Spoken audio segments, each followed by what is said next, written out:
இந்த புத்தகத்தில் மாண்புமிகு முதலமைச்சர் மு.க. ஸ்டாலின் அவர்கள் அந்த முன்னோர்கள் சொன்ன மாதிரி இந்த புத்தகத்தினுடைய முக்கியமான அம்சம் என்றால் கலைஞர் நினைவை மாரத்தான் மூலம் மக்களுக்கு எடுத்து போய் உணர்த்துவது என்று சிறப்பாக முதலமைச்சர் அதை முன்னால் வைத்திருக்கிறார்.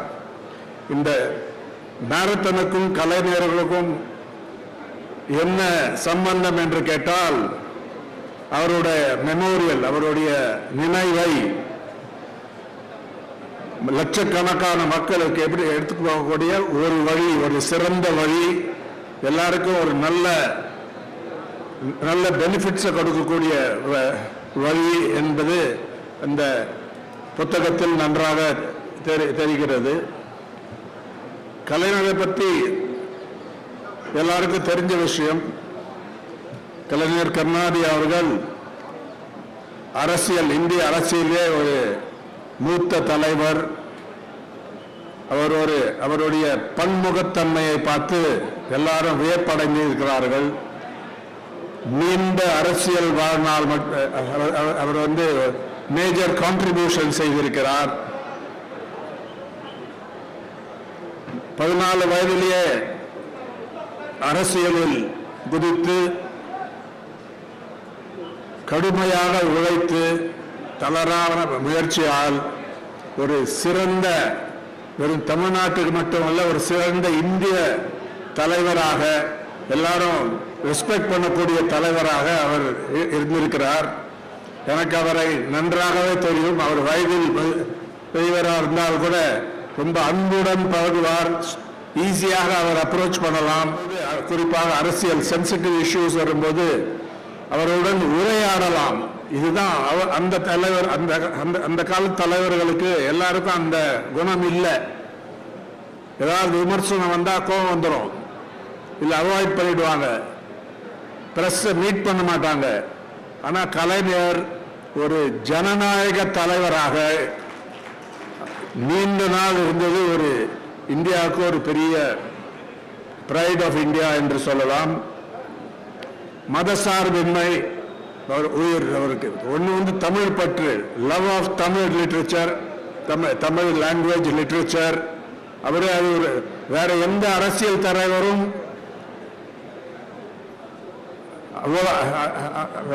இந்த ரைட்டிங்ல அவ்வளவு எழுதினதில்லை.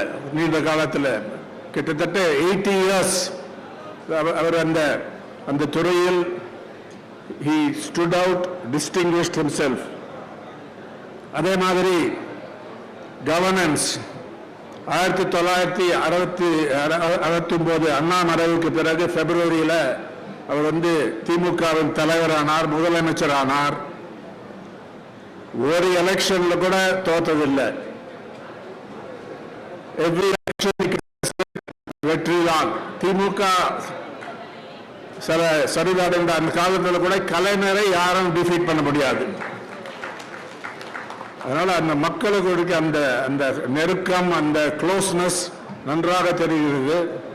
இன்னொன்று அவருடைய உழைப்பு. ஏர்லி மார்னிங்கில் அவர் எழுந்து பேப்பரை படிப்பார், இன்க்ளூடிங் ஹிந்து பத்திரிகை படிப்பார், பல பத்திரிகைகளை படிப்பார். ஏதாவது அதில் விஷயம் இருந்தால் உடனே அஃபிஷியல்ஸ் கான்டாக்ட் பண்ணுவார், இல்லை மினிஸ்டரை கான்டாக்ட் பண்ணுவார். இந்த ஒரு ஒர்க் எத்திக் என்று சொல்வார்கள் ஆங்கிலத்தில். அந்த ஒர்க் எத்திக்கை நான் வேற யாரிலையும் பார்த்ததில்லை. ஆனால் இன்னைக்கு கலைஞர் அவருடைய அந்த வழிகாட்டுதலே இன்னைக்கு ஆளும் கட்சி, கவர்மெண்ட், முதலமைச்சர், வேறு ministers, senior ministers, deputy CM எல்லாரும் இன்றைக்கு அந்த பாதையில் தான் போயிட்டு இருக்காங்க. அதனால தான் இந்திய அரசியலிலே ஒரு பெரிய போன எலெக்ஷன்ல ஒரு பெரிய வெற்றி கண்டது number 1 Tamil Nadu. 40 out of 40 DMK and allies, 40 out of 40, 39 தமிழ்நாட்டில், பாண்டிச்சேரியில். அது மக்களுக்கு சேவை செய்வதனால மக்கள் அந்த தீர்ப்பை அளித்திருக்கிறார்கள். அந்த 40 வரலன்னா பிஜேபிக்கு இன்றைக்கு மோடி அரசுக்கு மெஜாரிட்டி கிடைச்சிருக்கும். அவங்களுக்கு அந்த அந்த மெஜாரிட்டி கிடைக்காத அந்த தோல்வி அடைந்ததுக்கு முக்கியமான காரணம் கலைஞருடைய கட்சி, கலைஞர் எடுத்த அந்த கவர்மெண்ட், அவரை ஃபாலோ பண்ணக்கூடிய லீடர்ஷிப் என்று சொல்லலாம். மாநில உரிமைகளுக்கு பற்றி கலைஞர் ஒரு பெரிய போராளியாக இருந்திருக்கிறார்.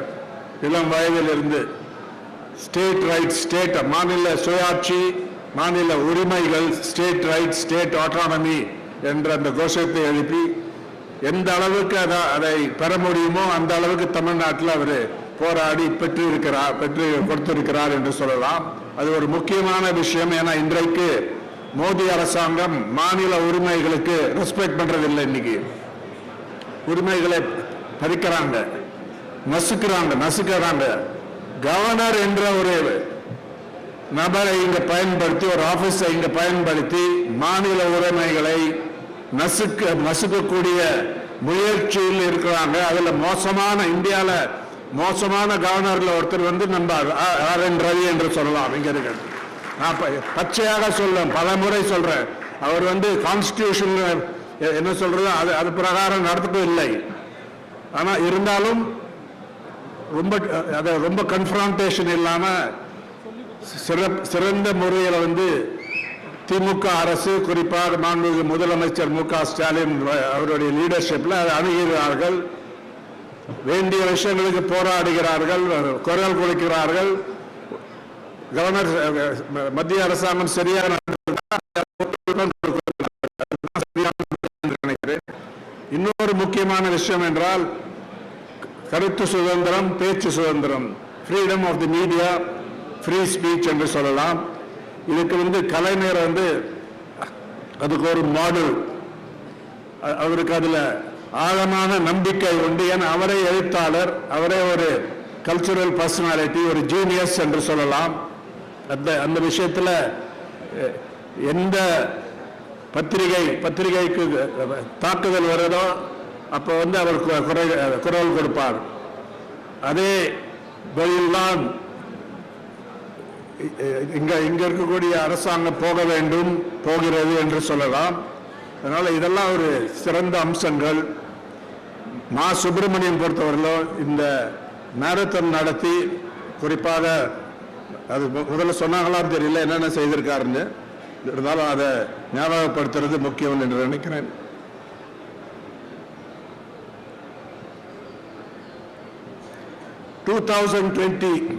கோவிட் காலத்தில் கலைஞர் மெமோரியல், இதுல வந்து கலைஞர் மெமோரியல் இன்டர்நேஷனல் வர்ச்சுவல் மேரத்தான், இதுல வந்து புள்ளி விவரங்கள் இருக்கு.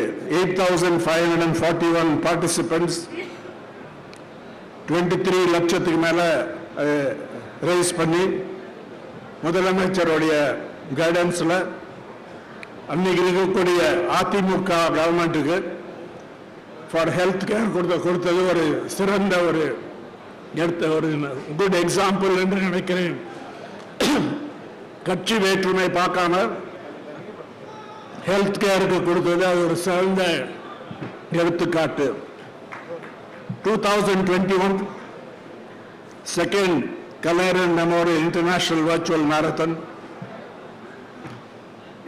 37 நாடுகளிலிருந்து பார்ட்டிசிபென்ட்ஸ், நியர்லி 20,000 ரன்னர்ஸ், 56 லட்சம் அதுல வருமானம். அதையும் அரசு கவர்மெண்ட்டுக்கு கொடுத்தது. அன்றைக்கு வந்து திமுக அரசு அன்றைக்கு பதவியில் வந்தது, அது கொடுத்தது. 2022 Kalaignar memorial marathon held in Chennai, 43,320 runners, 1.22 கோடி வருமானம், அதிகம் given for health care to the government. எல்லாத்துக்கும் முக்கியமாக மேலாக 2023 நான் கூட அதில் போய் அதை விட்னஸ் பண்ணேன். Kalaignar memorial live marathon, more than 73,000 runners, கிட்டத்தட்ட 3.5 கோடி ரூபாய் அதுல இருந்து ரிட்டர்ன்ஸ். அதையும் ஹெல்த் கேருக்கு கொடுத்தாரு நம்ம ஹெல்த் மினிஸ்டர். அந்த சாதனை கின்னஸ் புக் ஆஃப் வேர்ல்ட் ரெக்கார்ட்ஸில் இடம் பெற்று இருக்கிறது. This is a matter for pride. அவ்வளோ பெரிய ஒரு இவெண்ட்டை ஆர்கனைஸ் பண்ணி கலைஞருடைய நினைவுக்கு பண்ணதில் ஒரு பெரிய சிறப்பு என்று நினைக்கிறேன். பல பல விஷயங்களை பற்றி இங்கே பேசலாம், இருந்தாலும் பல பேச்சாளர்கள் இருக்கிறதுனால நான் என்னுடைய உரையை முடித்துக் கொள்கிறேன்.